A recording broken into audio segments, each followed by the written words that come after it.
Article आपका 33 है, 34 और 35 तीनों के बारे में बात करेंगे। एक बार मुझे कंफर्म कर दो इसमें voice and video both are clear, दोनों क्लियर है?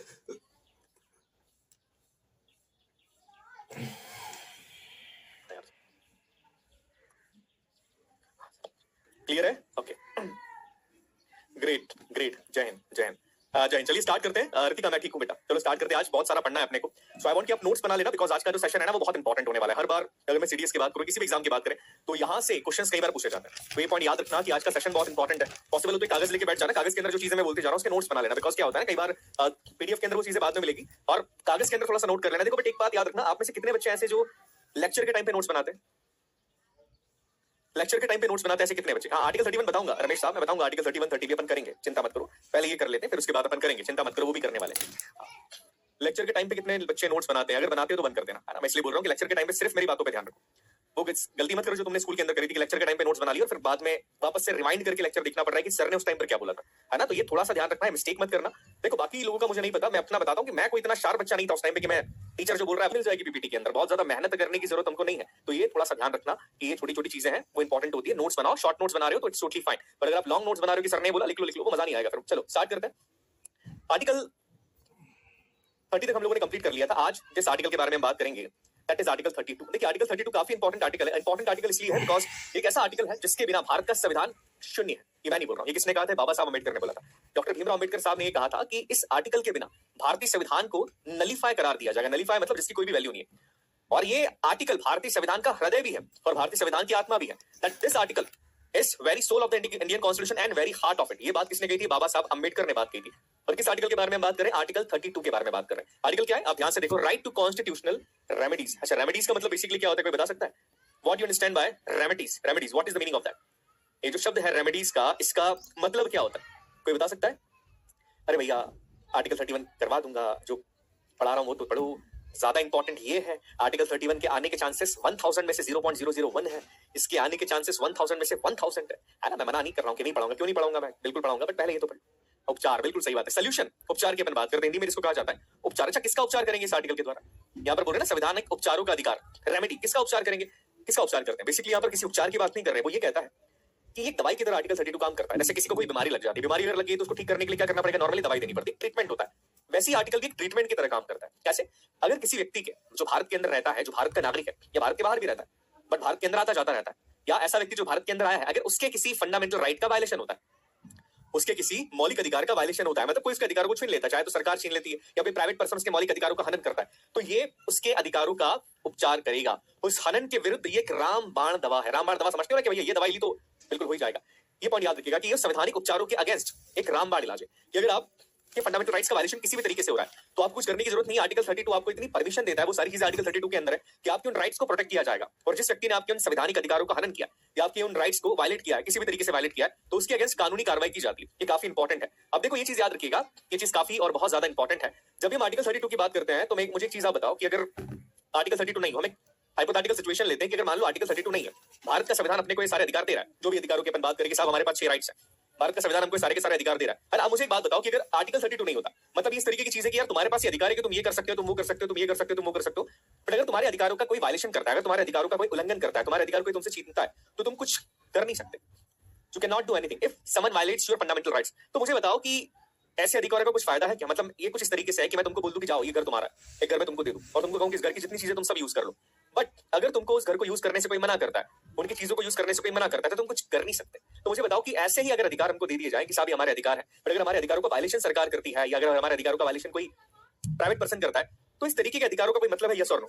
गरिमा बोल रही शायद नहीं, शायद नहीं, बिल्कुल मतलब नहीं है गरिमा, बिल्कुल भी मतलब नहीं है। अगर तुमको कुछ ऐसे अधिकार में दे दूं कि उसका वायलेशन होने पे तुम कुछ नहीं कर सकते, तो क्या सेंस है? मतलब मैं तुमको बोलता हूं कि चलो मैं ये कार जो है, कार की चाबी तुम लो, आज से कार तुम्हारी, बट वो कार तुमसे कोई भी छीन के ले जाएगा, तुम कुछ कर नहीं सकती, तो उस कार का कोई मतलब है? कोई महत्व है ही नहीं। सेम चीज आर्टिकल 32 के बारे में कही जाती है। अगर आर्टिकल 32 नहीं है भारत के संविधान के अंदर, अगर आर्टिकल 32 को कोई फॉलो नहीं करता है, आर्टिकल 32 अगर भारत के संविधान में नहीं है, तो फंडामेंटल राइट्स का कोई सेंस बनता ही नहीं है। तो तभी तो आप देखो, that's why the father of Indian constitution himself said that thing, that it is the very heart and very soul of the Indian constitution. ये जो आर्टिकल है भारतीय संविधान का हृदय और आत्मा है। ये मैं नहीं बोल रहा हूं, ये देखो मैंने पहले ही कहा था। कौन कह रहा है?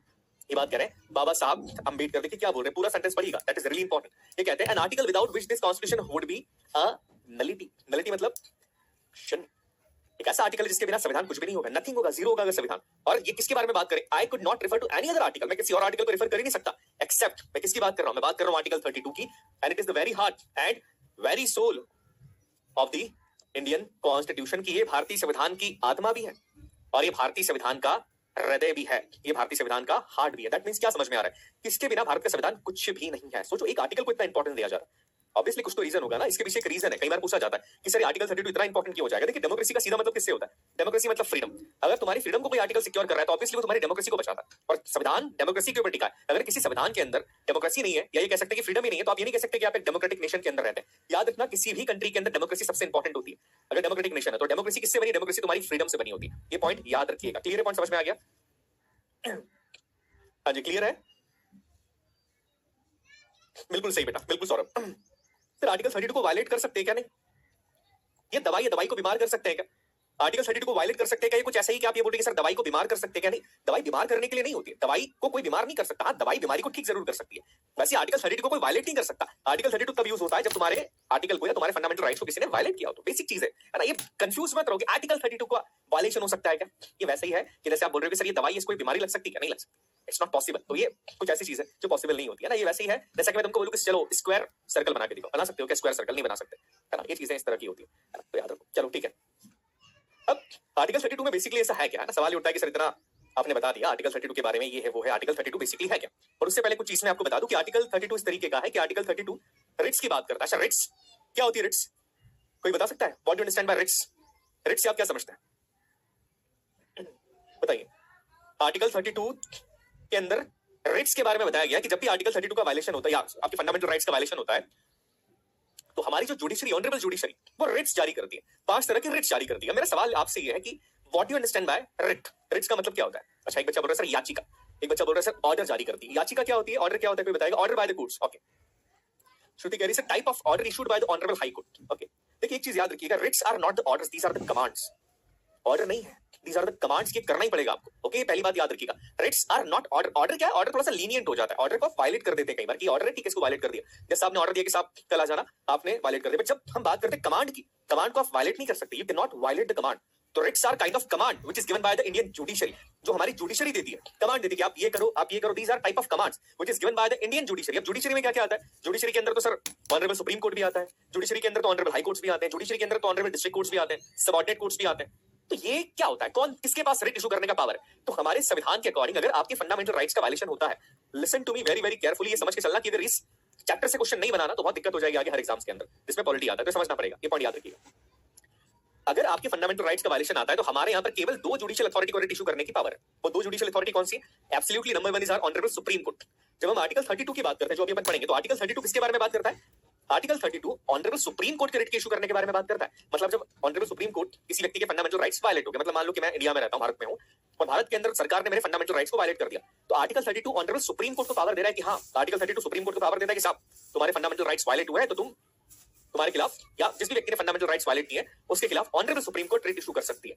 बट याद रखिएगा, हमारे देश में केवल ऑनरेबल सुप्रीम कोर्ट ही नहीं, ऑनरेबल हाई कोर्ट के पास भी रिट इशू करने का अधिकार है। जी हाँ, और ऑनरेबल हाई कोर्ट को रिट इशू करने का अधिकार कौन सा आर्टिकल देता है? आर्टिकल 226 देता है। ठीक है। अच्छा, डिस्ट्रिक्ट कोर्ट रिट इशू कर सकते हैं क्या? Can district courts issue writ? क्या डिस्ट्रिक्ट कोर्ट रिट इशू कर सकते हैं?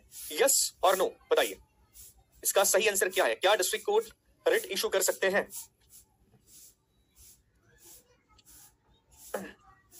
नहीं कर सकते। अच्छा, इसका रीजन बता करके आना। ये तो पता है कि सर नहीं कर सकते, कहना आसान है कि नहीं कर सकते, ऑब्वियसली दे कैन नॉट, कैसे कर सकते हैं? But what is the reason? Reason क्या है इसका? रीजन पता करना है आपको कि व्हाट इज द रीजन, कि साहब क्या रीजन कि honourable supreme court and honourable High court writ issue कर रहे हैं, ऑनरेबल डिस्ट्रिक्ट कोर्ट को आप चांस नहीं देते कि वो रिट इशू नहीं कर सकते। तो ये क्या है, इसका रीजन क्या है? हालांकि करना पता, अगर इंटरेस्ट हो पॉलिटी में तो पढ़ना इतना डिटेल में, अदरवाइज जितना अपन पढ़ रहे हैं उतना ज्यादा है। अब देखो एक सवाल ये आता है जो कई बार पूछा जाता है कि जब हम बात करते हैं ऑनरेबल हाई कोर्ट की और ऑनरेबल सुप्रीम कोर्ट की, दोनों के पास रिट इशू करने का पावर है। बट अगर मैं आपसे ये कहूं कि ऑनरेबल हाई कोर्ट का रिट इशू करने का पावर ऑनरेबल सुप्रीम कोर्ट से ज्यादा है, तो शायद आपको अजीब लगेगा, बट ये चीज सच है। हमारे देश में रिट इशू करने का जो पावर है वो सुप्रीम कोर्ट से ज्यादा ऑनरेबल हाई कोर्ट के पास है। कैसे, इसके बारे में अपन बात करते हैं, बट उससे पहले स्लाइड देख लेना। ये आपके सिर्फ एग्जामिनेशन के पॉइंट ऑफ व्यू से स्लाइड है, मतलब तुम्हारे सिर्फ मैंने पीपीटी के अंदर स्लाइड इसलिए जोड़ी है कि बाद में रिवीजन करो तो स्लाइड मिल जाए। समझाऊंगा मैं स्लाइड से नहीं, समझाऊंगा मैं लिखवा के। देखो क्या है, एक तरफ हम रखते हैं ऑनरेबल हाई कोर्ट को और एक तरफ हम रखते हैं ऑनरेबल सुप्रीम कोर्ट को, दोनों को यहां पर रखते हैं। यहां पर हमारे ऑनरेबल हाई कोर्ट है, यहां पर ऑनरेबल सुप्रीम कोर्ट है। अब जैसे कि अगर हम बात करें कि ऑनरेबल हाई कोर्ट या ऑनरेबल सुप्रीम कोर्ट जब रिट इशू करती है तो ये ऑल ओवर इंडिया के लिए करती है, पूरे भारत के लिए रिट इशू करती है। दैट मींस एग्जांपल की बात करें कि मान लो किसी व्यक्ति के फंडामेंटल राइट का वायलेशन हो गया आसाम में। अब आसाम में अगर उसके फंडामेंटल राइट का वायलेशन हुआ है तो सुप्रीम कोर्ट रिट इशू कर सकता है। आसाम में अगर किसी व्यक्ति के फंडामेंटल राइट का वायलेशन हुआ है तो क्या honourable supreme court writ issue कर सकता है? यस और नो? बताइए बताइए सर। इससे तो ये हुआ कि supreme court is greater than the people. कहां से लोगों से ज्यादा ऊपर होगी सुप्रीम कोर्ट? सुप्रीम कोर्ट क्या कोई ऐसा आदेश जारी कर सकती है कि आज से कोई भी पढ़ाई नहीं करे, या आज से भारत के अंदर सारे फंडामेंटल राइट्स खत्म? सुप्रीम कोर्ट सिर्फ इंटरप्रेटर है। सुप्रीम कोर्ट जुडिशरी संरक्षक की तरह काम करती है। ये संविधान है, संविधान के हिसाब से देश चल रहा है कि नहीं चल रहा है देखना पड़ेगा। नो वाले बच्चे क्यों नो बोल रहे हो भाई साहब? सुप्रीम कोर्ट है ना भारत के अंदर, पूरा भारत का जो अधिकार क्षेत्र है वो सुप्रीम कोर्ट के अंदर आता है। बिल्कुल कर सकती, क्यों नहीं कर सकती? सुप्रीम कोर्ट भारत के अंदर कहीं भी केस हो, भारत के अंदर कहीं भी किसी के फंडामेंटल राइट्स का वायलेशन हो, वो सुप्रीम कोर्ट रिट इशू कर सकती है उसके अगेंस्ट। क्यों? सुप्रीम कोर्ट के अधिकार क्षेत्र के अंदर आता है, उसके जुरिडिक्शन के अंदर आता है। आसाम, मेघालय, त्रिपुरा, मिजोरम, भारत का हर एक हिस्सा। तो ये पॉइंट याद रखिएगा कि सुप्रीम कोर्ट रिट इशू कर सकती है। बट जब मैं हाई कोर्ट की बात करता हूं तो क्या high court all over India के लिए रिट इशू कर सकती है? एग्जाम्पल की बात करें, आसाम में किसी व्यक्ति के फंडामेंटल राइट्स का वायलेशन हुआ। अब मुझे बताओ कि आसाम में किसी व्यक्ति के फंडामेंटल राइट्स का वायलेशन हुआ, MP high court writ issue कर सकती है क्या? आदमी एमपी का था, आसाम के अंदर क्या करा साहब, उसके फंडामेंटल राइट का वायलेशन हो गया। एमपी हाई कोर्ट आसाम के व्यक्ति के किसी फंडामेंटल राइट के वायलेशन होने पर रिट इशू कर सकती है? यस और नो? नहीं कर सकती, उसका जुरिडिक्शन एरिया नहीं है। एमपी हाई कोर्ट का जुरिडिक्शन केवल एमपी तक की है। तो एक पहली चीज यहां पर याद रखना कि सुप्रीम कोर्ट का रिट इशू करने का पावर ऑल ओवर इंडिया के लिए। और जब अपन बात करते हैं ऑनरेबल हाई कोर्ट की, तो ऑनरेबल हाई कोर्ट का जो रिट इशू करने का पावर है वो उनके रीजनेबल जुरिडिक्शन तक ही कि साहब इतना ही कर सकती है। MP government, MP high court MP के लिए कर सकता है, बिहार हाई कोर्ट बिहार के लिए कर सकता है कि नहीं? आसाम आसाम के लिए कर सकता है, पंजाब। तो ये लॉजिक वाली बात है। तो यहां से तो लग रहा है कि नहीं सुप्रीम कोर्ट का पावर ज्यादा है। बट आगे अगर अपन बात करें, ऑनरेबल सुप्रीम कोर्ट केवल फंडामेंटल राइट्स के वायलेशन होने पर रिट इशू करती है। ठीक है, मतलब किसी व्यक्ति के फंडामेंटल राइट्स वायलेट हुए तभी honourable supreme court writ issue कर सकती है। मतलब जो 6 अधिकार दिए ना तुमको, पार्ट 3 के अंदर जो 6 अधिकार दिए, जो 6 राइट्स दिए, अगर उसमें से किसी का भी वायलेशन होता है तब जाके honourable supreme court writ issue करती है। बट यहां पर हाई कोर्ट का पावर ज्यादा है। हाई कोर्ट के पास ये पावर है कि केवल फंडामेंटल राइट ही नहीं, अगर तुम्हारे किसी लीगल राइट का वायलेशन हुआ है या इवन समटाइम्स तुम्हारे अगर किसी कॉन्स्टिट्यूशनल राइट का वायलेशन हुआ है तो भी honourable High court writ issue कर देगा। तो भी honourable High court writ issue कर देगा। मतलब अगर तुम्हारे किसी लीगल राइट का, या अगर तुम्हारे किसी, ध्यान से सुनिएगा, अगर तुम्हारे किसी लीगल राइट का या इवन कॉन्स्टिट्यूशनल राइट्स का भी वायलेशन हुआ है ना तो honourable High court writ issue कर सकता है। ये पॉइंट याद रखिएगा। अरे भाई साहब, अंडमान निकोबार का हाई कोर्ट कहां पर है? अंडमान निकोबार का जो हाई कोर्ट है ना वो कहां पर है, कोई बताएगा मुझे? अंडमान निकोबार का हाई कोर्ट किधर है, जल्दी बताओ। अंडमान निकोबार के अंदर केस हुआ तो कौन से हाई कोर्ट में जाता? नहीं पता, नहीं पता। निकिता यादव भूल गए बेटा कौन से कॉन्स्टिट्यूशनल राइट्स? लास्ट लेक्चर में करवाया मैंने, देखो जाके। ऐसा मत करो, लास्ट लेक्चर में सब करवाया मैंने, जो रिकॉर्डिंग वाली थी। हाँ, कलकत्ता के अंदर है। ऐसा नहीं होता कि यूटी के अंदर कुछ है नहीं। अंडमान निकोबार, कलकत्ता दोनों का एक ही हाई कोर्ट है ना? 7th कॉन्स्टिट्यूशन अमेंडमेंट एक्ट पढ़ेंगे अपन उसके बारे में। वो 2 या 2 से ज्यादा स्टेट्स का एक हाई कोर्ट देने की परमिशन देता है, पढ़ेंगे अपन आगे। तो ये चिंता मत करो, है अंडमान निकोबार का भी। बट क्या होता है कि यूटी का अलग से नहीं बनाया जाता। कई बार यूटी का हाई कोर्ट क्या है, मिक्स कर देते हैं कि साहब कॉमन हाई कोर्ट है यहाँ पर, है ना? ये पॉइंट याद रखिएगा। पोर्ट ब्लेयर, वाह, कलकत्ता के अंदर बच्चा, ये गड़बड़ मत करो। तो यहां से एक चीज क्लियर हो जाती है, जैसा कि अपन लोगों ने देखा क्या कि ऑनरेबल सुप्रीम कोर्ट का अगर हम बात करें वो जुरिडिक्शन थोड़ा सा नैरो होता है। क्यों? बिकॉज ये केवल और केवल फंडामेंटल राइट्स के वायलेशन पर ही रिट इशू करते हैं। पर जब अपन बात कर रहे हैं इसके बारे में, ऑनरेबल हाई कोर्ट के बारे में बात कर रहे हैं, तो चाहे वो लीगल राइट हो, समटाइम्स कॉन्स्टिट्यूशनल राइट्स हो, या फंडामेंटल राइट्स के वायलेशन पर भी रिट इशू करते हैं। तो एक छोटी सी बात थी, इसको याद रखना कि honourable supreme court, high court दोनों रिट इशू कर सकते हैं। ओके, क्लियर है? आगे बढ़े। पंजाब हरियाणा का common high court, common high court की परमिशन देता है। अरे कॉमन हाई कोर्ट छोड़ो, अच्छा एक बात मुझे बताओ, राज्यपाल समझते हो ना, गवर्नर, क्या गवर्नर 2 या 2 से ज्यादा राज्यों का एक गवर्नर हो सकता है? कि पंजाब, महाराष्ट्र, बिहार तीनों का एक ही गवर्नर है? Is it possible? हाँ बिल्कुल बेटा, हाँ सफलता बिल्कुल बेटा। तो कॉमन है ना कि अगर हाई कोर्ट रिट इशू कर रहा है तो अपने जुरिडिक्शन के अंदर ही करेगा। ऑब्वियसली जो अपने डिस्कस कर लिया, अगर हाई कोर्ट रिट इशू कर रहा है, एमपी का हाई कोर्ट है, अंडमान निकोबार के लिए लीगल राइट और फंडामेंटल राइट उसके लिए रिट इशू नहीं कर सकता है ना? बिल्कुल सही बोल रहे हैं। बिल्कुल हो सकते हैं, याद रखो, बिल्कुल हो सकते हैं सारे प्रोविजन से भारतीय संविधान के अंदर। अरे आज अभी अपने राज्य का जो राज्यपाल है उनके बारे में पढ़ो।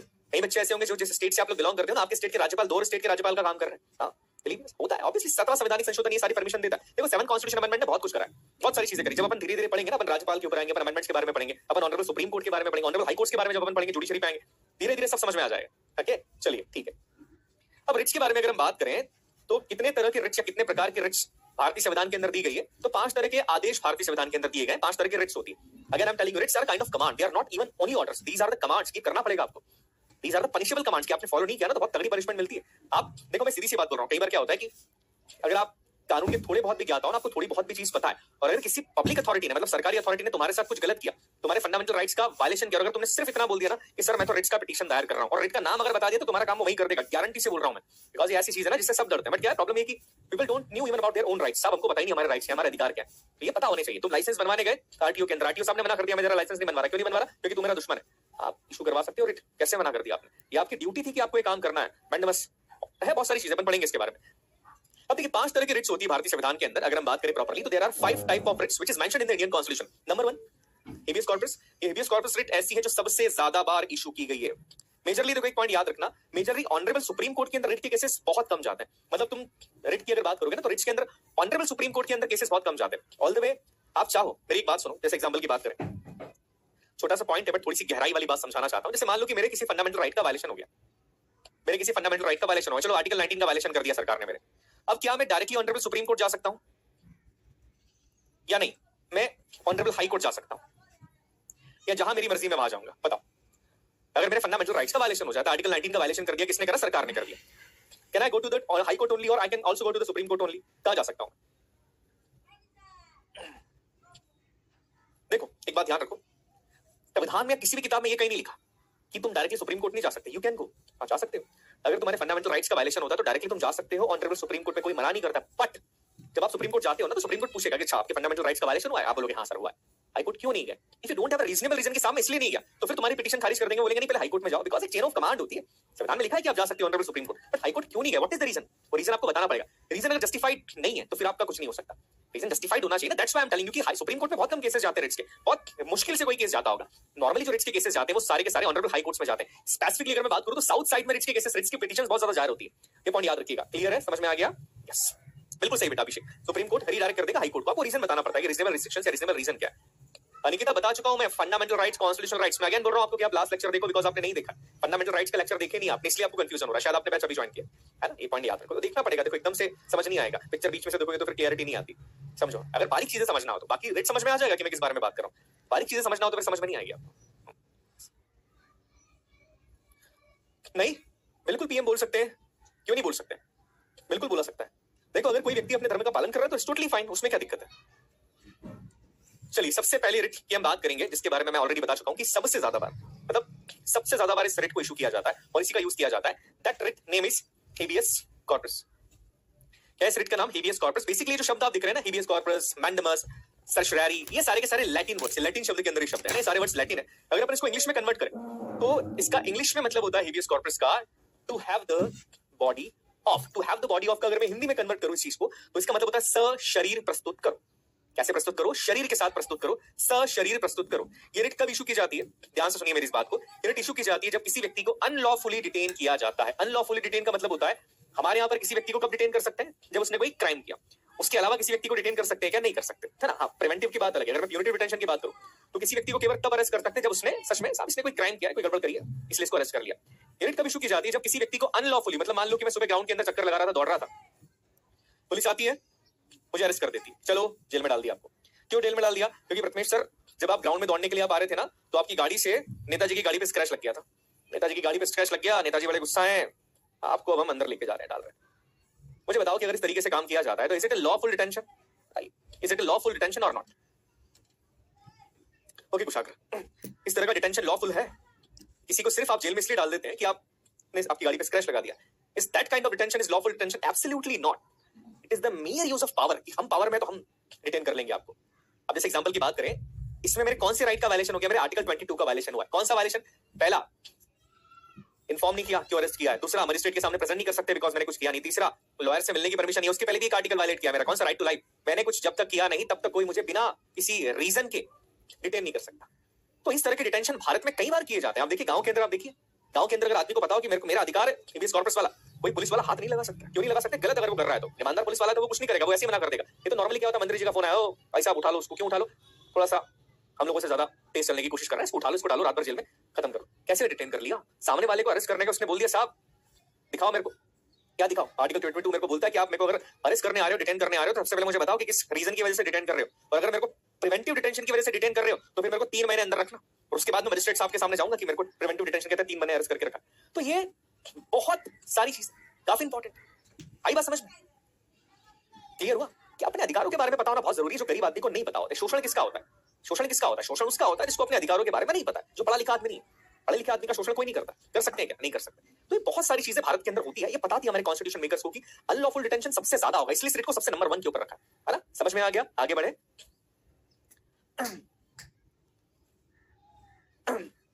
क्लियर है? समझ में आ गया?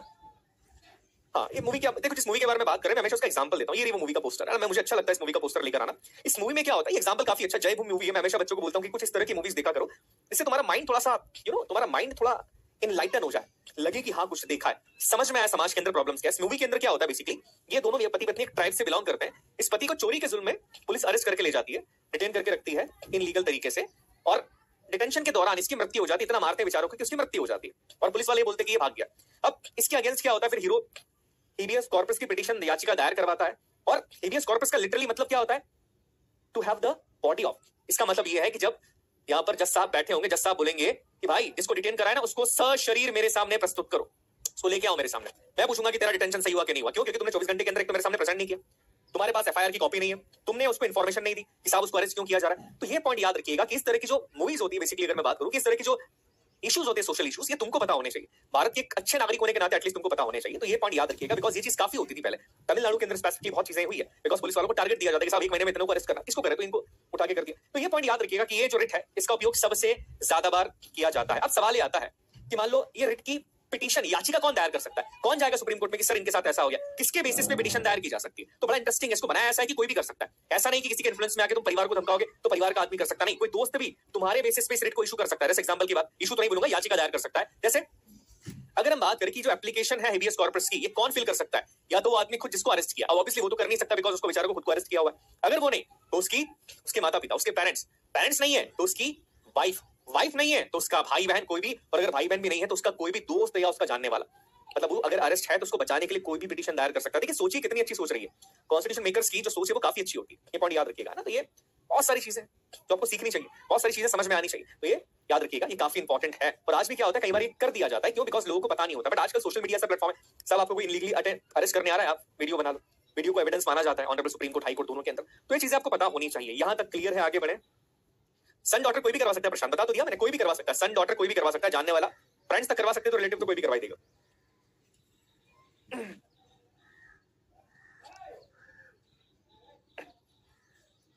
यहां तक क्लियर है? तो इंक्वायरी के लिए भी वारंट चाहिए होता है, बिल्कुल सही बात है। बिना वारंट के कैसे इंक्वायरी कर सकते हैं? बिना वारंट के no one can inquire you. आप पूछो ना साहब मेरे से क्यों कर रहे हैं, and you also have right to mum. चुप रहने का अधिकार तुम्हारे पास है, मत बोलो, तुम्हारी मर्जी। भारत में तुमको बोलने का अधिकार भी, चुप रहने का अधिकार भी, ये बात याद रखना। ओके, चलिए आगे अगर अपन बात करें अगेंस्ट बोथ। अब देखो किसके अगेंस्ट किया जा सकता है, both private and public authority. Private authority मतलब तुम्हारे पड़ोसी ने तुमको बंद कर लिया घर में, उसके अगेंस्ट भी रिट इशू करवा सकते हो। सर पुलिस ने जेल में नहीं डाला, पड़ोसी के घर में गए, पड़ोसी ने जेल में घर में बंद कर लिया कि नहीं तूने मेरे से 10,000 रुपए लिए हैं, देखो जेल घर में बंद करके रखूंगा जब तक मेरे पैसे नहीं लौटाएगा। ये नहीं कर सकता वो, अनलॉफुल डिटेंशन है। क्यों? बिकॉज कौन सा आर्टिकल बोलता है कि किसी को गुलाम बना के नहीं रखा जा सकता, उसके अगेंस्ट चला जाएगी चीज। तो प्राइवेट आदमी नहीं कर सकता है। दूसरा, पब्लिक अथॉरिटी भी नहीं कर सकती है। पब्लिक अथॉरिटी के अंदर क्या क्या होता है, आपकी पुलिस भी नहीं कर सकती है, सीबीआई भी सरकारी अथॉरिटी है, ईडी और आईबी आएगा इसमें, इंटेलिजेंस ब्यूरो आएगा इसमें। जल्दी बताओ, देखो ये तो पब्लिक अथॉरिटी होगी, सरकारी, पुलिस हो गई, सीबीआई होगी, ईडी हो गया अपना। बट मुझे ये बात बताओ कि आईबी इसके अंदर आएगा क्या?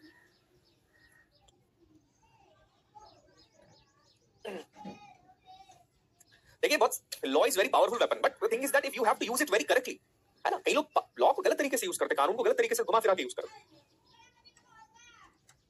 नहीं आएगा, आईबी भी आता है, आईबी आएगा, बट ये अनरिटन है कि नहीं आएगा। मतलब संविधान कहीं बोलता नहीं कि आईबी नहीं आएगा। आईबी पब्लिक अथॉरिटी है ना, सरकार का अधिकार, सरकार का ऑफिस है, गवर्नमेंट ऑफ इंडिया के अंदर ही आता है, स्टेट के अंदर आता है कि नहीं, आईबी भी आएगा, बट कर नहीं सकते ना, बिकॉज आईबी का मामला अलग है, सिक्योरिटी, नेशनल सिक्योरिटी का मामला है, तो वो चीजें बहुत अलग हो जाती है। ये पॉइंट याद रखिएगा, आएगा पर सिर्फ कहने के लिए, प्रैक्टिकली नहीं आएगा। ओके, तुम तो बोलते सर रॉ है, रॉ भी आ जाएगा, तो ऐसा नहीं है। चलिए ठीक है। अब किसके अगेंस्ट इशू नहीं कर सकते साहब, ऐसा नहीं कि हर किसी के अगेंस्ट इशू कर देंगे।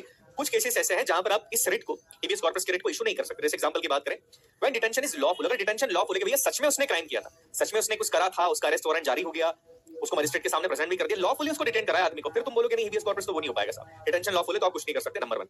दूसरा क्या कहता है, when the proceedings is in contempt of the legislator और कोर्ट।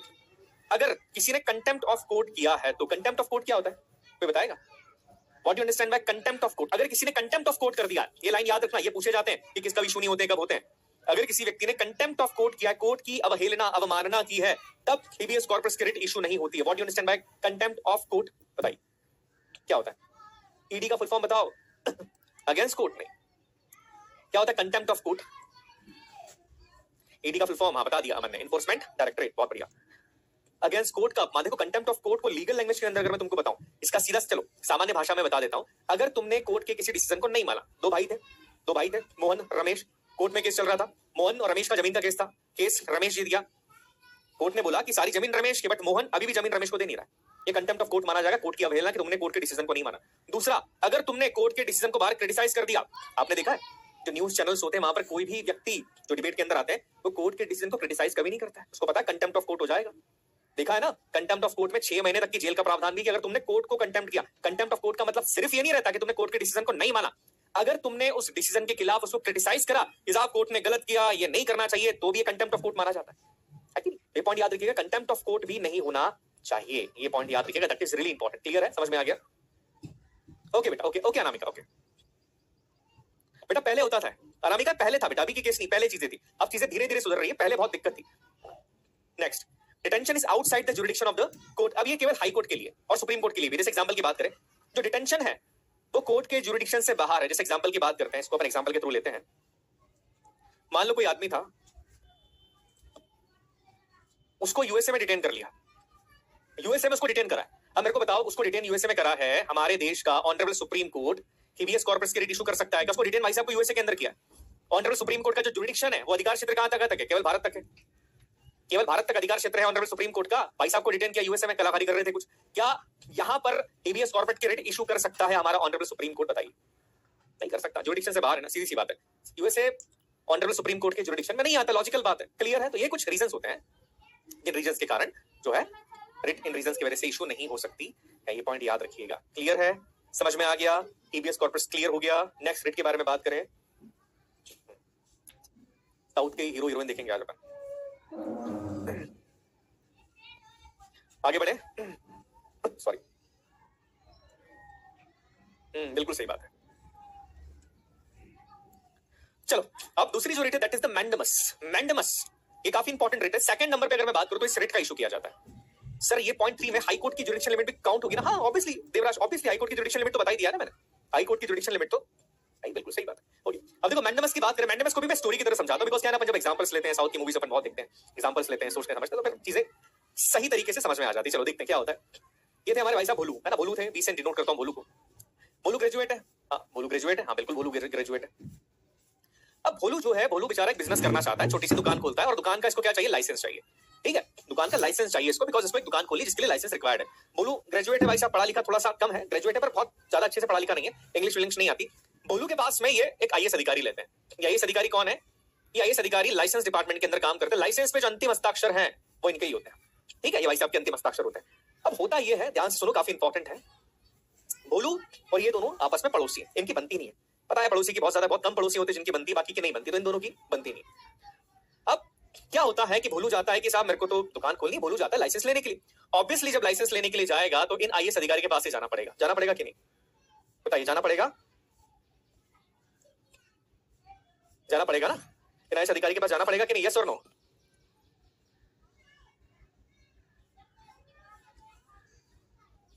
बिल्कुल जाना ही पड़ेगा, बिल्कुल सही बात है। अच्छा सायरन क्यों बज गया? अरे मच्छर हैं, खुशबू साहब लगी थी तो उससे, है ना, समझते हो? हाँ बस वही। ओके, तो जाना पड़ेगा। क्या है, इन दोनों की बनती नहीं है। ये बोलते हैं नहीं मैं तो नहीं दे रहा लाइसेंस, मैं तुमको लाइसेंस नहीं दूंगा। भोलू बोलेगा साहब आपने जो डॉक्यूमेंट बोले वो डॉक्यूमेंट मैंने जमा कर दिए। साहब आपने बोला कि तेरा आधार कार्ड लगेगा, वो आधार कार्ड मैंने जमा कर दिया। साहब आपने बोला कि इसकी जो फीस है लाइसेंस की वो 2000 रुपए है, वो 2000 रुपए मैंने जमा कर दिया। अब आप क्यों नहीं मेरा लाइसेंस पे अप्रूव कर रहे हो? क्यों मेरा लाइसेंस पे साइन नहीं कर रहे हो? ये बोलेंगे मैं तो नहीं कर रहा, बिकॉज क्या है, अपनी जमती नहीं और मैं तुझसे नफरत करता हूं, मैं तो तेरे लाइसेंस पे साइन नहीं कर रहा हूं। अब ये अधिकारी कर सकता नहीं है, ये नहीं कर सकते। क्यों? बिकॉज अपने पद पे रहते हुए इन्हें अपने कर्तव्य का निर्वाह तो करना पड़ेगा। अब आगे की स्टोरी बताओ, उससे पहले मुझे बताओ कि कौन से राइट का वायलेशन हुआ इस व्यक्ति के, बताओ बताइए। अरे जान के क्या होगा भाई साहब? ठीक है चलो ठीक है, आप जो बोल रहे हैं वही सच है। इतनी बार मैंने समझाया कि जब सीखो तो शिष्य बन के सीखो भैया। अब तुम असम्पशंस मत लगाओ कि सर दुकान बड़ी होती तो अरे क्या है मतलब, बड़े हो गए अपन, छोटे थोड़ी रहे, ऐसे क्वेश्चन करें, मजा नहीं आता यार। मतलब ऐसा लगता है कि फाउंडेशन के बच्चों को पढ़ा रहे हैं, सीरीज के बच्चे हैं, बड़े हो तो समझो इस चीज को। बिल्कुल सही, आर्टिकल 19 का वायलेशन हो रहा है। क्यों? बिकॉज आर्टिकल 19 इसको क्या अधिकार देता है? आर्टिकल 19 का जो छठा राइट था ना, वो क्या देता है? राइट टू डू एनी और right to choose any profession. और यहाँ पर उसने क्या प्रोफेशन चूज करा? उसने प्रोफेशन चूज किया कि वो दुकान खोलेगा, है कि नहीं? अब ये उसके फंडामेंटल राइट का वायलेशन है। आर्टिकल 32 में केवल रिट तब इशू होती है जब आपके फंडामेंटल राइट का वायलेशन है। पॉइंट याद रखना, केवल आपके फंडामेंटल राइट का वायलेशन हो, कॉन्स्टिट्यूशनल राइट, लीगल राइट के वायलेशन पे article 32 honourable supreme court writ issue नहीं करेगा। याद रखना इस चीज को। अब क्या होता है, ऐसी कंडीशन में कोर्ट में केस जाएगा और मैंडमस की रिट इशू की जाएगी। इसका लिटरली मतलब क्या होता है? वी कमांड, हम आदेश देते हैं। आदेश कौन दे रहा है? बेसिकली आदेश दे रहा है ऑनरेबल सुप्रीम कोर्ट। किसको देगा? उस पब्लिक ऑफिसर को। वो जो अधिकारी था ना आईएएस साहब जो सिग्नेचर करने से मना करे, उसको आदेश देंगे कि भाई अपनी ड्यूटी का निर्वाह करो। That it is used by the court to order the public official who has failed to perform his duty और refuse to do his duty. दो कंडीशन है, या तो ड्यूटी कर ही नहीं पा रहा है, परफॉर्म ही नहीं कर पा रहा ड्यूटी किसी भी कारण से, बीमार हो गया, ये हो गया, या फिर refuse to do his duty, अपनी ड्यूटी को करने से उसने मना कर दिया। आई बात समझ में? सूरज सर, तो हिडियस कॉर्पस और मैंडेमस में डिफरेंस क्या होगा? भाई साहब क्या बोले, छोड़ो, कैसे प्रश्न पूछते हो तुम लोग? मतलब हिडियस कॉर्पस इनलीगल डिटेंशन के लिए था, ये उसके लिए कोई अपना अधिकारी काम नहीं कर रहा है। क्या हो गया सूरज? All okay? मजा नहीं आता यार, ऐसे क्या होता है? सीरियस है। Combined defence services UPSC exam लेता है।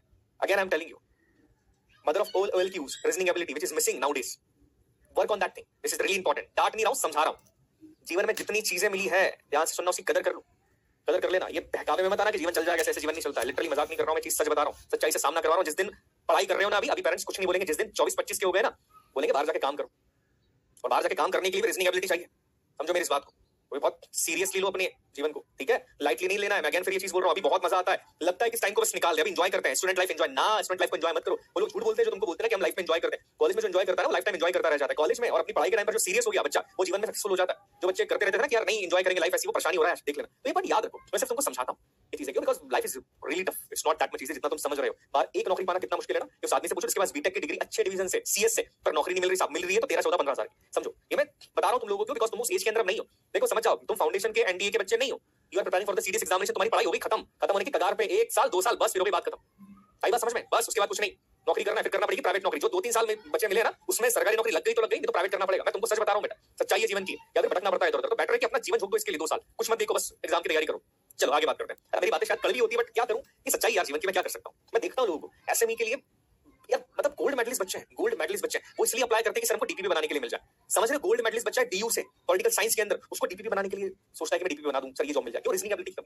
समझो, समझो, जो है वो बहुत लिमिटेड टाइम है तुम्हारे पास, you don't have that much time. समझो, चलो आगे बात। कहां है शादी वाला है? अच्छा, फिर शादी की बात की नहीं होगी यार, बिना नौकरी के शादी लड़कों की नहीं होती। मैं तुमको बता दूं, लड़कों समझ जाना, तुम्हारे इमोशंस, तुम्हारे बातें, तुम्हारे लुक्स की कोई वैल्यू नहीं है। कट्टर कड़वी सच्चाई। सबसे पहला सवाल, कितना कमाते हो? दूसरा, खुद का घर है कि नहीं है। 2 चीजें अगर सेट है तो हो जाएगी शादी।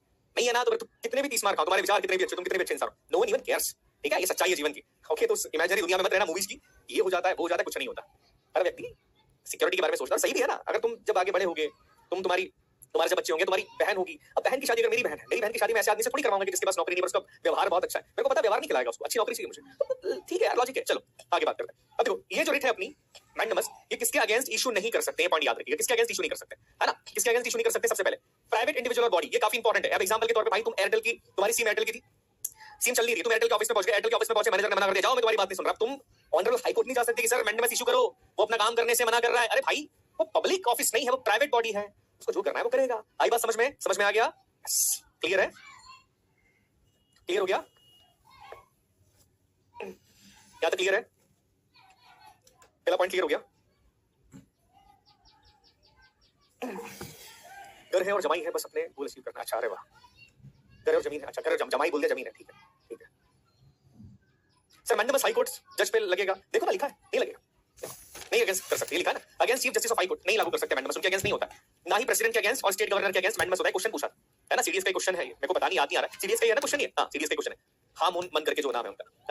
Next, department instruction. अब डिपार्टमेंट इंस्ट्रक्शन क्या होता है मैं तुमको बता दूं। जैसे ये भाई साहब थे, अरे ये जिस डिपार्टमेंट के अंदर थे, मान लो भाई साहब जिस डिपार्टमेंट थे के अंदर थे, चल जा भाई, ये भाई साहब जिस डिपार्टमेंट में थे, उस डिपार्टमेंट से इस भाई साहब को मना कर दिया था कि भाई अब है ना 30 दिन तक नए लाइसेंस जारी मत करना, बिकॉज एक नई प्रोसेस आने वाली है। अब इनको डिपार्टमेंट से इंस्ट्रक्शन थे कि नया लाइसेंस जारी नहीं करना है, नई प्रोसेस आने वाली है, तो इन्होंने लाइसेंस जारी नहीं करा। अब इस केस में तुम नहीं कर सकते कि नहीं भैया मैंडेमस जारी करो, क्यों नहीं करा? अरे भाई उसको डिपार्टमेंट का इंस्ट्रक्शन था।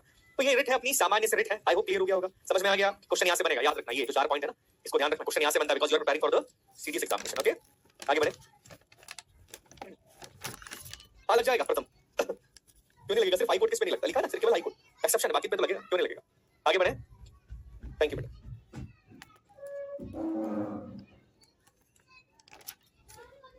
ओके, चलो लास्ट वाली रिट जो मेरी काफी फेवरेट है, आज तो साउथ के एक्टर से लेके आऊंगा, एक अपने नॉर्थ के भी हैं, आमिर खान साहब। आमिर खान की मूवी देखी सरफरोश, मेरी फेवरेट मूवी, मतलब अगर मुझे टाइम मिलता है तो मैं सिर्फ एक मूवी देखता हूं। बढ़िया, चलो ठीक है। अब अपन एक एग्जांपल समझते हैं। तीसरी writ Q warrant. Q warrant का मतलब होता है अधिकार पक्ष। अधिकार पक्ष मतलब किस अधिकार से? मैं बताता हूं बेसिकली क्या है। मान लेते हैं आमिर खान साहब थे, ये यूपीएससी की प्रिपरेशन कर रहे हैं, है ना? कितने साल से ये प्रिपरेशन कर रहे थे? यूपीएससी की सिविल सर्विसेज एग्जामिनेशन की आमिर खान साहब प्रिपरेशन कर रहे थे। ठीक है, भाई साहब ने क्या करा, प्रीलिम्स निकाल लिया आमिर खान साहब ने, मेंस निकाल लिया। उसके बाद इनका जब इंटरव्यू हुआ, इंटरव्यू भी इनका बहुत बढ़िया गया, बट मेरिट लिस्ट में इनका नाम नहीं आता। मेरिट लिस्ट में नाम नहीं आया तो भाई कोई कुछ हो ही नहीं सकता, कुछ नहीं कर सकते अपन। अब क्या होता है, आमिर खान साहब ये देखते हैं कि यार एक आदमी ये आईपीएस की पोस्ट पे बैठा है, ना इसने यूपीएससी का प्रीलिम्स निकाला, ना इसने मेंस निकाला, ना इसने इंटरव्यू निकाला। अरे प्रीलिम्स मेंस इंटरव्यू छोड़ो, इसने तो यूपीएससी का फॉर्म भी नहीं भरा, फिर भी इसका नाम मेरिट लिस्ट में था और इसको आईपीएस पोस्ट मिल गई। बाद में जाके इंक्वायरी करी तो पता लगा कि ये मंत्री जी के साले हैं। अब साले की बात तो माननी पड़ेगी, मंत्री जी के साले साहब हैं, जस्ट बिकॉज ऑफ कि एक बहुत बड़े इन्फ्लुएंशियल व्यक्ति के साले हैं। इनको क्या है, इनको बढ़िया जॉब मिल गई, बिल्कुल चश्मा वश्मा पहन के आईपीएस की पद पे इन्होंने ज्वाइन कर लिया। अब ये आईएएस की तैयारी कर रहे हैं, आमिर खान साहब बढ़िया इंटरव्यू निकाला, पढ़े लिखे आदमी। ऑब्वियसली इन्होंने क्या बोला, मैं क्यू वारंटी की रिट इशू करता हूं। क्यू वारंट का मतलब होता है किस अधिकार से। ये रिट तब इशू की जाती है, ध्यान से सुनना, ये रिट तब इशू की जाती है जब कोई व्यक्ति ऐसी पोस्ट पे बैठे जिस पे बैठने के वो लायक नहीं है। मतलब लायक नहीं का मतलब ये नहीं था कि कास्ट रिलीजन क्रीड की हम बात करें। लायक नहीं का मतलब है कि जो प्रोसेस उस पोस्ट पे बैठने के लिए दी गई है, जो एजुकेशन क्वालिफिकेशन उस प्रोसेस उस पोस्ट पे बैठने की होती है, जो क्राइटेरिया उस पोस्ट पे बैठने का होता है, वो किसी भी क्राइटेरिया को फिट नहीं होता या किसी भी क्राइटेरिया को फुलफिल नहीं कर पा रहा है। ऐसी कंडीशन में ऑनरेबल हाई कोर्ट या ऑनरेबल सुप्रीम कोर्ट जो रिट इशू करता है वो होती है आपकी क्यू वारंटो। यहां पर जब ये रिट इशू करेगी की जाएगी तो ऑनरेबल सुप्रीम कोर्ट वो पूछेगा इनसे, हाँ भाई साहब क्यू वारंटो मतलब किस अधिकार से बैठे हो भाई, इस अधिकार से इस पोस्ट पे बैठे हो, तुम तो इस पोस्ट पे बैठने के लायक नहीं हो। और इनको इस पोस्ट से खाली भी करवाएगा, पूछेगा पहले किस अधिकार से बैठे हो, पोस्ट से खाली भी करवाएगा और इसके बाद इनको सजा भी देगा। ठीक है, तो ये रेट काफी इंपॉर्टेंट होती है। रेट कब इशू की जाती है, जब कोई व्यक्ति एक ऐसी पोस्ट पे बैठा जिसमें बैठने को लायक नहीं है। क्लियर है, समझ में आ गया, क्लियर है। अब एक सवाल मैं पूछता हूँ इस रेट को लेकर, एक सिनेरियो देता हूँ क्योंकि हुआ है, ये लिटरली केस चला है इसलिए मैं पूछ रहा हूँ। हाई कोर्ट के जज की एज कितनी होती है, रिटायरमेंट एज 65 साल। ठीक है, मान लो हाई कोर्ट के जज थे, उनकी एज होगी 63 साल, फिर भी वो क्या कर रहे हैं, हाई कोर्ट की सुनवाई कर रहे हैं। उनके अगेंस्ट क्यू वारंट इशू की जा सकती है, यस और नो। हाई कोर्ट में किसी जज की जो रिटायरमेंट एज है वो 62 साल है, एक जज है जिनकी रिटायरमेंट की एज 62 साल से ज्यादा 63 साल हो गई है, इसलिए वो हाई कोर्ट के अंदर सुनवाई कर रहे हैं। उनके अगेंस्ट क्यू वारंट इशू किया जा सकता है, यस और नो, बताओ यस और नो। हाँ हुआ बेटा, ये केस एक्जेक्टली हुआ, इसलिए यस किया जा सकता है। क्यों किया जा सकता है साहब, इस पद पे बैठने के लिए अब वो लायक नहीं रहे ना, जो क्वालिफिकेशन दे रखी है, जो चीजें देकर रखी है, उसके लायक अब वो है क्या, नहीं है, है क्या, नहीं, बिल्कुल इशू की जा सकती। क्यों नहीं इशू कर सकते सब, बिल्कुल इशू की जा सकती। और याद रखिएगा किसी पद के लिए रिटायरमेंट का एज क्राइटेरिया तय करके रखा है। अब तुम रिटायरमेंट की एज से ज्यादा बैठ गए तो कहां से, फिर ऐसा नहीं होता ना, ये पॉइंट याद रखिएगा। क्लियर पॉइंट, हाँ चलो ठीक है, एक्सेप्शन देख लेते हैं, एक्सेप्शन क्या है। इसका मतलब क्या होता है, बाय व्हाट अथॉरिटी, है ना, ठीक है। इसके द्वारा क्या है, जो व्यक्ति जिस पोस्ट पे बैठा उसकी लीगलिटी क्लेम को देखा जाता है कि साहब इस पे बैठने के लायक है कि नहीं है। अब किसके अगेंस्ट इशू नहीं किया जा सकता, प्राइवेट ऑफिस और किसी प्राइवेट इंडिविजुअल के अगेंस्ट। मतलब क्या हुआ, अब अंबानी जी है, अंबानी जी ने क्या करा, अंबानी जी ने बोला कि भैया मैं अब रिलायंस छोड़ रहा हूँ, रिटायरमेंट ले रहा हूँ, मेरा जो बेटा है, अब मेरा बेटा अंबानी का जो भी बेटा है उनका, वो अब इस पूरे रिलायंस को संभालेगा। अब ये उन्होंने बोला, अब यहाँ पर जब उन्होंने बोला तो आंचल वहां पर आके बोल नहीं सकती कि नहीं ये तो आपका बेटा किसी लायक नहीं है, मैं जा रही हूँ, मैं कर रही हूँ क्यू वारंटो की हेरिट इशू की, भाई उसके वो लायक नहीं उस अधिकार के, नहीं कर सकते। प्राइवेट इंडिविजुअल है, प्राइवेट ऑफिस इंडिविजुअल के अगेंस्ट आप इशू नहीं कर सकते, उसकी मर्जी, उसको जो करना है वो करेगा, प्राइवेट के अगेंस्ट इशू नहीं होती है। क्लियर है, समझ में आ गया, यस हाँ बिल्कुल। हाँ नहीं तो बहुत सारे पॉलिटिशियंस के अगेंस्ट रेट इशू हो जाएगी ना, है कि नहीं, बट पब्लिक ऑफिस नहीं है ना, नेतागिरी पब्लिक ऑफिस थोड़ी, और नेता को सुनती कौन है, जनता सुनती है। तो लगता है किसी को भाई भाई भतीजा बात चल रहा है तो वोट क्यों देते हो, वोट मत दो ना, सीधी सी बात। क्लियर हो गया, तीनों रेट्स है।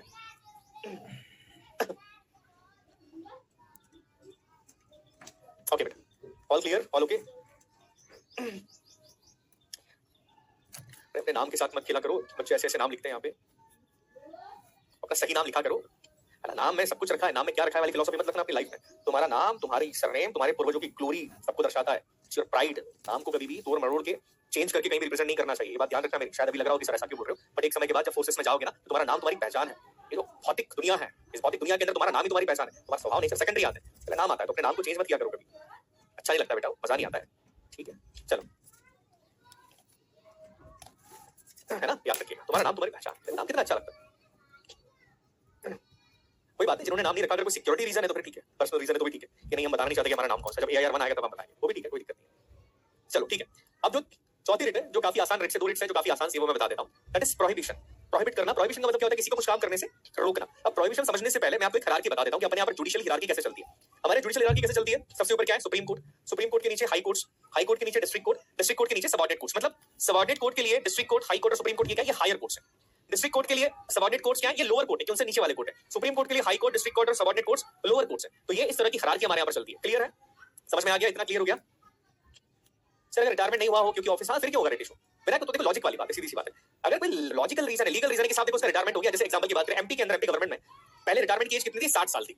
अब 60 साल की एज को 62 साल सरकार ने करा, उस 62 साल करने में सरकार को 6 महीने लग गए। अब 6 महीने तक जो प्रोसेस चली, उसके अंदर 6 महीने तक कई सारे लोग अपनी पोस्ट के ऊपर बैठे हुए थे, तो उनको निकाल नहीं सकते। क्यों नहीं निकाल सकते, बिकॉज़ प्रोसेस चल रही है ना, लीगलिटी क्लेम कर देंगे वहां पे, नहीं साहब हम इसलिए बैठे क्योंकि सरकार के निर्देश है, हमको लीगल डायरेक्शन है तो कोई दिक्कत नहीं। ये पॉइंट याद रखिएगा, लीगल डायरेक्शन अगर होते हैं तो there is no issue. Okay, चलिए नेक्स्ट पॉइंट की बात करते हैं। सुप्रीम कोर्ट, अब देखिए प्रोहिबिशन का बेसिकली मतलब क्या होता है, मैं एक छोटे से केस के थ्रू इसको समझा देता हूं। देखो समझना, इसको रटना मत, रटोगे तो प्रोहिबिशन सर्शरारी समझ में नहीं आएगा, कंफ्यूजन बहुत ज्यादा बढ़ जाएगा। मैं एक छोटे से केस के थ्रू समझाता हूं आपको। मान लो ये हमारा हाई कोर्ट है ना, ध्यान से सुनना मैं क्या कह रहा हूं, और ये हमारा ऑनरेबल सुप्रीम कोर्ट है। होता है कि बच्चा जो है जिसकी उम्र है मात्र 8 साल, कितने साल है, 8 साल है, गलती से किसी की हत्या कर देता है। अब ये बच्चा जब किसी की हत्या गलती से करता है तो उसका केस हाई कोर्ट में चल रहा है। बच्चा है, उम्र 8 साल से कम है, गलती से किसी उसके हाथ से किसी की हत्या होगी, केस चल रहा है हाई कोर्ट में। पहला सवाल, क्या किसी व्यक्ति, ऐसा बच्चा जिसकी उम्र 8 साल या 8 साल से कम है, 18 साल से कम है, उसका केस हाई कोर्ट में चल सकता है क्या? उसका केस हाई कोर्ट में चल सकता है? बताइए जल्दी, यस और नो? नहीं चल सकता। क्यों? कहां चलेगा? जुवेनाइल कोर्ट के अंदर चलेगा ना, बच्चों की अदालत अलग होती है, हाई कोर्ट में चल नहीं सकता। चल सकता है कि नहीं चल सकता? जुवेनाइल कोर्ट में चलेगा, बच्चों की अदालत 18 साल से कम के लोगों के लिए बनी अदालत, जुवेनाइल कोर्ट्स बोलते हैं उसको, वहां पर चलेगा। अब इस कंडीशन के अंदर मुझे बताओ, ये जो ऑनरेबल हाई कोर्ट था, ये अपने अधिकार क्षेत्र से या अपने जुरिडिक्शन से बाहर जाके काम कर रहा था? ये अपने अधिकार क्षेत्र से या अपने जुरिडिक्शन से बाहर जाके काम कर रहा था कि नहीं कर रहा था? मतलब जुवेनाइल कोर्ट के केसेस हाई कोर्ट के अंदर आते हैं क्या? नहीं आते, बच्चों की अदालत में सॉल्व होंगे, चिल्ड्रन कोर्ट के अंदर होगा। तो ये अपने जुरिडिक्शन से बाहर जाके हाई कोर्ट काम कर रहा था कि नहीं कर रहा था? कर रहा था भाई साहब, बिल्कुल कर रहा था। बच्चों के केस लेने का अधिकार इसके अधिकार क्षेत्र में नहीं आता है। तो जब भी ऐसा कुछ होता है, जब भी ऐसा कुछ होता है कि जो सीनियर कोर्ट है, मतलब सुप्रीम कोर्ट, इसके लिए हाई कोर्ट के लिए सुप्रीम कोर्ट सीनियर, कि जब सीनियर कोर्ट को ये लगता है कि जो जूनियर कोर्ट है या जूनियर जुडिशियल अथॉरिटी है, वो अपने अधिकार क्षेत्र से बाहर जाकर कोई काम कर रही है, उसके अधिकार क्षेत्र में इस केस की सुनवाई का फैसला या सुनवाई का अधिकार इनके अधिकार क्षेत्र में नहीं है, जब भी कोई जूनियर जुडिशियल अथॉरिटी अपने अधिकार क्षेत्र से बाहर जाकर काम करने की कोशिश करती है, तो उसको ये करने से रोकने के लिए, उसको ये करने से प्रोहिबिट करने के लिए इस रिट को इशू किया जाता है। और ये रिट इशू कौन करेगा? सीनियर कोर्ट करेगा। जैसे डिस्ट्रिक्ट कोर्ट के लिए सीनियर कोर्ट क्या हो जाएगा? हाई कोर्ट हो जाएगा। हाई कोर्ट के लिए क्या हो जाएगा? सुप्रीम कोर्ट हो जाएगा। तो ये रिट तब इशू की जाती है, कब? अब लैंग्वेज के अंदर देख लो इसको, कब इशू की जाती है? This writ is issued by the higher court body to lower authorities in order to restrict their use of power because they have extended their jurisdiction to act. क्यों कब इशू की जा रही? बिकॉज वो अपने ज्यूरिडिक्शन एरिया से बाहर जाके काम कर रहे हैं। अब अगर कोई व्यक्ति अपने ज्यूरिडिक्शन एरिया से बाहर जाके काम करेगा तो सीनियर्स को रोकेगा ना कि बस भाई ये तेरा अधिकार नहीं है, ये मेरे अंदर आता है। सीनियर एचआर जूनियर एचआर को बोलेगा भाई जूनियर एचआर ये 2 डिपार्टमेंट तेरे अंदर है, तीसरे डिपार्टमेंट के लिए तू तेरा अधिकार नहीं हो, तीसरे डिपार्टमेंट का अधिकार मैंने किसी और को देकर रखा है। सेम चीज यहाँ पे होगी। That's it, that's it. क्या हो रहा था? केस की सुनवाई चल रही थी, सुनवाई को रोक दिया, वहां पर फैसला नहीं आया था, केवल सुनवाई कर रहा था, सुनवाई को रोक दिया, नहीं कर सकते, अधिकार नहीं तुम्हारा। तो ये होती है आपकी क्या? प्रोहिबिशन। याद रखिएगा ये केवल जुडिशियल बॉडी और क्वासी जुडिशियल बॉडी के अगेंस्ट इशू की जा सकती है। अब सवाल ये आता है कि जुडिशियल बॉडी तो समझ में आता है, supreme court, high court, district court, subordinate courts, family courts, ये जुडिशियल बॉडी है। क्वासी जुडिशियल बॉडी क्या होती है बताइए? सीनियर करेगा, राज्य सीनियर करेगा तो सीनियर को कौन रोकेगा? सीनियर को उसका सीनियर रोक देगा, सुपर सीनियर। सुप्रीम कोर्ट कुछ भी कर सकता है, पूरा जुडिक्शन उनका है, सुप्रीम कोर्ट के ऊपर कोई लॉ लागू नहीं होता है, पॉइंट याद रखिएगा। हाँ, नहीं मिलेगी नीतीश, उसका कोर्ट, उसका केस कहां पर जाएगा? उसका केस जाएगा जुवेनाइल कोर्ट के अंदर। क्या होता है? क्वासी जुडिशियल बॉडी, अर्ध न्यायिक बॉडी। देखो अर्ध न्यायिक बॉडी वो बॉडीज होती है जिनके पास सुनवाई का अधिकार तो होता है कि वो सुनवाई तो कर लेंगे, पर सजा देने का अधिकार नहीं होता। जैसे election commission of India, election commission of India, कहीं पर इलेक्शन सही तरीके से नहीं हुआ, मारपीट हुई, सुनवाई कर लेगी कि हम इलेक्शन हुआ सही नहीं हुआ, सजा नहीं दे सकती जिसने वो मारपीट करी उसको, सुनवाई करके उस जगह का इलेक्शन वापस से रिकंडक्ट करवा सकती है, बट सजा देने का अधिकार इनको नहीं होता। होता भी है तो बहुत कम लेवल तक होता है, उनको कहा जाता है क्वासी जुडिशियल बॉडी। ये पॉइंट याद रखिएगा। तो ये जो रिट है वो केवल जुडिशियल बॉडी और क्वासी जुडिशियल बॉडी के अगेंस्ट इशू की जा सकती है। ये पॉइंट याद रखना, बिकॉज़ कई बच्चे इस पॉइंट को भूल जाते हैं, तो ये पॉइंट थोड़ा सा आपको याद रखना है। आगे, this writ can not be issue against private individual. देखो किसी प्राइवेट आदमी के अगेंस्ट आप इसको इशू नहीं कर सकते, सीधी सी बात है, प्राइवेट आदमी इंडिविजुअल के अगेंस्ट नहीं कर सकते। लेजिस्लेटिव बॉडी, लेजिस्लेटिव बॉडी मतलब आप लोकसभा, राज्यसभा, इसके अगेंस्ट इस रिट को इशू नहीं कर सकते, ये लेजिस्लेटिव बॉडीज है।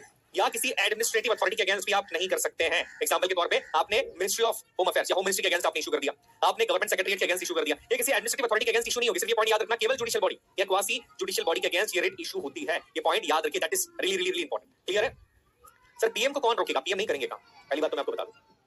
Sir juvenile court high court के अगेंस्ट कर सकता है क्या? नहीं, हाई कोर्ट के अगेंस्ट जुवेनाइल ने कहा करी सुप्रीम कोर्ट ने। जुवेनाइल कोर्ट कुछ नहीं कर सकता। सीनियर के against, senior is always right, senior के अगेंस्ट तुम कुछ नहीं कर सकते, सुपर सीनियर कुछ कर सकता है, तुम चुपचाप रह सकते हो। ये बात याद रखना है ना, हमेशा कहीं पर भी जो करना सीनियर करेगा और उसका सुपर सीनियर करेगा, तुम कुछ नहीं कर सकते। क्लियर है? यस। नहीं, एसडीएम के अगेंस्ट क्यों इशू होगी बेटा? एडमिनिस्ट्रेटिव अथॉरिटी है ना वो। एसडीएम किसमें आते हैं? एडमिनिस्ट्रेशन के अंदर आते हैं कि नहीं? आईएएस एडमिनिस्ट्रेटिव अथॉरिटी है कि नहीं? कलेक्टर एडमिनिस्ट्रेटिव अथॉरिटी की नहीं है? बिल्कुल है, याद रखो। अब इसी रिट से मिलती जुलती सेम है, बस थोड़ी चीज अलग होगी, दैट इज द सर्शरारी। इसका प्रोनाउंसिएशन सही तरीके से करना। क्या होता है? सर्शरारी। सॉरी, क्वासी जुडिशियल अथॉरिटीज वो अथॉरिटीज होती है जिनके पास सुनवाई का अधिकार है बट सजा देने का अधिकार नहीं। ये क्वासी जुडिशियल अथॉरिटी होती है। अपन करेंगे डिटेल में, जब अपन जुडिशियरी पढ़ेंगे ना, district court, supreme court, judicial authority, quasi judicial authority, पूरी डिटेल के अंदर अपन करेंगे, तो चिंता मत करिए, काफी इंपॉर्टेंट चीजें जो अपन को करनी है। ओके चलिए, नेक्स्ट आपका होता है सर्शरारी। सर्शरारी का बेसिकली मतलब क्या होता है? क्या है देखो, सर्शरारी में वही स्टोरी अपनी याद रखो। सर्शरारी और प्रोहिबिशन के अंदर केवल एक डिफरेंस होता है, वो डिफरेंस ये होता है, सर्शरारी तब रिट इशू की जाती है जब जो निचली अदालत थी जिसको उस चीज की सुनवाई करने का अधिकार नहीं था, उसने सजा सुना दी है, डिसीजन दे दिया। एग्जांपल के तौर पे वही एग्जांपल है, बच्चा कितने साल का है? 8 साल का है, केस चल रहा है कहां पे? हाई कोर्ट में। हाई कोर्ट ने केवल सुनवाई नहीं करी, हाई कोर्ट ने बोल दिया कि भैया इसको आजीवन कारावास दिया जाए। प्रोहिबिशन के अंदर सुनवाई से रोक दिया था, सर्शरारी में सुनवाई से नहीं रोक रहे हैं, सुनवाई हो गई है, फटाफट हो गया सब, सजा भी सुना दी। सुनवाई के बाद सजा भी सुना दी गई है। ऐसी कंडीशन के अंदर जब किसी लोअर कोर्ट ने अपने अधिकार क्षेत्र से बाहर जाके एक तो सुनवाई भी कर ली और सुनवाई करने के बाद जजमेंट भी दे दिया है, जजमेंट इज ऑलरेडी गिवन, जब जजमेंट दे दिया जाता है कि साहब इसको 8 साल की सजा 10 साल की सजा, ऐसे टाइम पर सर्शरी रिट को इशू किया जाता है। पॉइंट याद रखिएगा। बाकी प्रोविजन का इशू किया जाता है जब केस चल रहा था, सर्शरी का इशू की जाती है जब केस तो चल रहा था, केस चलते चलते केस की सुनवाई भी कर दी और केस को सुनवाई करते करते सजा भी सुना दी। सर्शरी जब इशू होती है ना रिट, तो जो सजा दी गई है, जो लोअर कोर्ट ने सजा दी है, उस सजा को कैंसिल कर देती है हायर कोर्ट की। नहीं, तुम्हारा अधिकार नहीं था, तुम्हारा अधिकार नहीं था। जो लोअर जुडिशरी है, जो लोअर कोर्ट है, उसके ऑर्डर को क्वेश करने के लिए, क्वेश मतलब खत्म करने के लिए, नल इनवैलिड डिक्लेयर करने के लिए जो रिट इशू की जाती है वो सर्शरी होती है। प्रोहिबिशन में क्या था? केवल सुनवाई चल रही थी। यहां पर केवल सुनवाई नहीं चली, सर्शरी तब इशू करी जब जजमेंट दे दिया था उन्होंने। जजमेंट दिया, जजमेंट को पहले तो करा खारिज, और दूसरा इसमें ये होता है कि जो केस है उसको ट्रांसफर भी करवा लेंगे कि हाई कोर्ट में केस चल रहा था, उसके जजमेंट को करा खारिज, हाई कोर्ट ने सुनवाई करी, सुनवाई करने के बाद जजमेंट भी दे दिया, जजमेंट को करा खारिज, और सुप्रीम कोर्ट अपने पास बुला लेगा, केस को ट्रांसफर करवा लेगा कि नहीं हम इस केस की सुनवाई करेंगे, तुम मत करो। क्यों मत करो? पहला तो तुमको अधिकार नहीं है, दूसरा तुमने जजमेंट भी गलत दे दिया। जब अधिकार नहीं था तो जजमेंट दे कैसे दिया? तो ये पॉइंट आता है इसमें सर्शरी और प्रोहिबिशन के अंदर जो मेजर डिफरेंस है वो ये पॉइंट याद रखिएगा। ऋतु अगेन मैं बोल रहा हूं गाइड से मत पढ़ो भाई, पढ़ना है कॉन्स्टिट्यूशन तो बेयर एक्स लेकर आओ। अगेन मैं आपको बोल रहा हूं वो इंपॉर्टेंट है, सही तरीके से पढ़ोगे। क्लियर है? समझ में आ गया? ये एडमिनिस्ट्रेटिव अथॉरिटी के अगेंस्ट इशू की जा सकती है, याद रखना। ये केवल जुडिशियल और क्वासी जुडिशियल नहीं, उनके अगेंस्ट तो इशू हो जाएगी, जुडिशियल और क्वासी जुडिशियल के अगेंस्ट तो इशू होती है। ये एडमिनिस्ट्रेटिव अथॉरिटी के अगेंस्ट भी इशू की जा सकती है, किसी आईएएस के अगेंस्ट भी इशू कर सकते हो। यस, किसी आईएएस ने सुनवाई का अधिकार नहीं था, एसडीएम साहब को सुनवाई का अधिकार नहीं था, एसडीएम साहब ने सुनवाई करके डिसीजन दे दिया कि नहीं ये जमीन इसकी है भाई, अधिकार नहीं, तुम्हारे डिसीजन को करेंगे खत्म और हाई कोर्ट केस देखेगा। फिर तो ये किया जा सकता है। ये कब होता है? जब डिसीजन दे दिया गया है। क्लियर है? समझ में आ गया? यहां तक क्लियर है? Please confirm.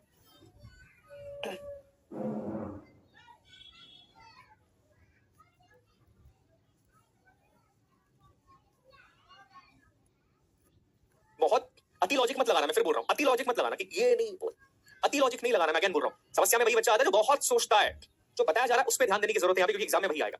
बहुत सोचोगे तो बहुत कंफ्यूजन होगा, बहुत कुछ करना पड़ेगा, और जो सोचोगे वो गलत निकल जाएगा। फिर मैं अगेन चीज बोल रहा हूं, एग्जाम पॉइंट ऑफ हिसाब से जो मैं बता रहा हूं केवल उतना ध्यान रखना, और उससे क्वेश्चन भी बनेगा, उतना ही जरूरत है आपको समझने की। उससे ज्यादा अपने को समझना है तो फिर अपने को जुडिशियल एग्जाम नहीं देनी। अब हम क्लैट दे रहे हैं, सीजे की एग्जाम दे रहे हैं, सीजे भी एग्जाम देगा साइंस की। क्लियर है? सर्शरी बहुत सिंपल है।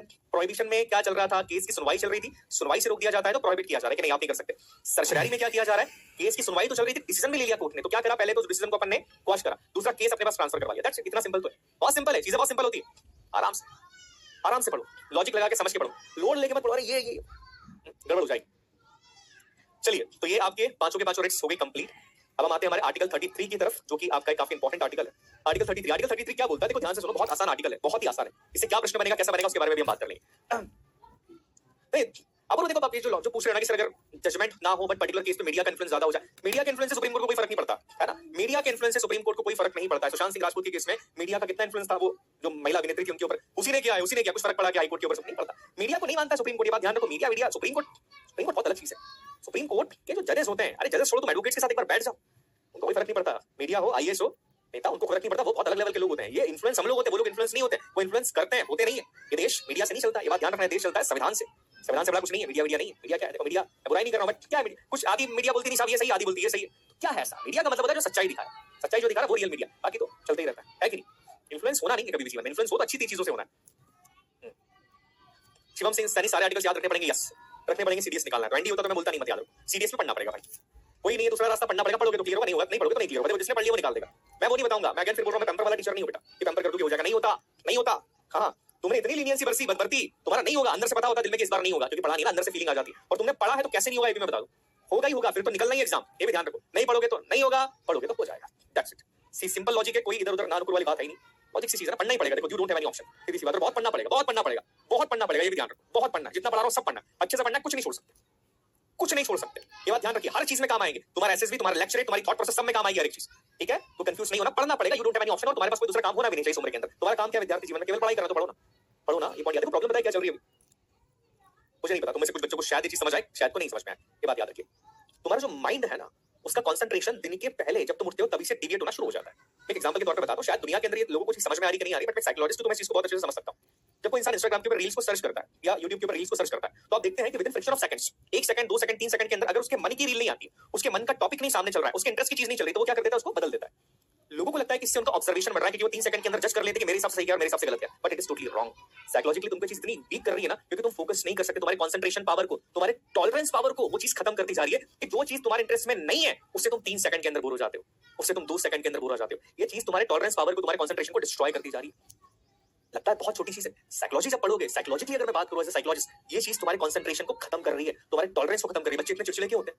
आज हमारी एज के अंदर 25-26 साल के अंदर इतने चिड़चिड़े क्यों हो जाते हैं रील्स देखते देखते, टॉलरेट ही नहीं कर पाते ना, किसी ने कुछ बुरा कर दिया, किसी ने कुछ ये कर दिया, इतना टॉलरेट द थिंग्स, व्हाई? सोचा इस बारे में क्यों? बिकॉज़ हमारा प्रोसेस लाइफ का ऐसा बना दिया हमने, जो अच्छा है उसमें हम टिकते हैं, जो अच्छा नहीं उसको बदलने की आजादी है हमारे पास, उसको चेंज करने की आजादी है, हर चीज को हम चेंज करना चाहते हैं, हमारा एटीट्यूड, हमारा ईगो, हमारा सुपर ईगो वो चेंजिंग नेचर का बनता जा रहा है, which is not good, which is really not good. समझो ये चीज, समझो, कंट्रोल करना पड़ेगा, वो चीजें कंट्रोल कर रही तुम्हारे माइंड को। मैं अगेन बोल रहा हूं, mind is very fragile thing, बहुत ही फ्रेजाइल सा है, बहुत मासूम है, इसको डिविएट करने में ज्यादा समय नहीं लगता, सिर्फ कंसिस्टेंसी लगती है। एक चीज में तुमको 10 बार दिखाऊंगा, 12वीं बार 11वीं बार तुम उस पर भरोसा करोगे कि हाँ यार ये पार्टी अच्छी है, ये पार्टी बुरी है। It's very easy to manipulate someone in this time. तो याद रखो, हर चीज का इंपैक्ट पड़ रहा है तुम पे, लड़ना है तुमको हर चीज से आज के जमाने में। तो चलो आर्टिकल 33 की अपन बात करते हैं। आर्टिकल 33 बेसिकली क्या बोलता है? देखिए आर्टिकल 33 किसको अथॉरिटी दे रहा है, ध्यान से सुनो।